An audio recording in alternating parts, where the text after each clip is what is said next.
এর আগে আমি যখন একসাথে 8 ডিমের কেক বানাইছিলাম সেই কেক আমার মনে একদম ক্ষত রেখে দিছে। সেই আমি আজকে আবারও 8 ডিমের কেক ব্যাটার একসাথে বানানো শুরু করে দিছি।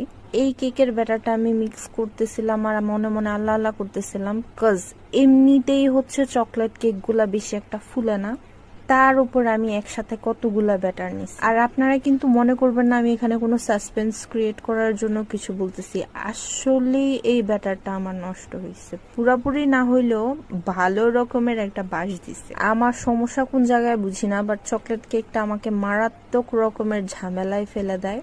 তার উপর আমার চকলেট কেকের অর্ডার প্রায় আসে না বললেই চলে, যার কারণে হচ্ছে আমার বেশি একটা প্র্যাকটিসও হয় না। একটা দুইটা কালে ভদ্রে যা অর্ডার আসে আমি হচ্ছে সেগুলা প্রায়ই হচ্ছে রিফিউজ করি, কারণ চকলেট বাসায় এনে স্টোর করার কোনো মানে হয় না, বিশেষ করে এত গরমে দেখা যায় যে পরে আমার খেয়ে ফেলতে হয়, মানে খেয়ে ফেলি আর কি।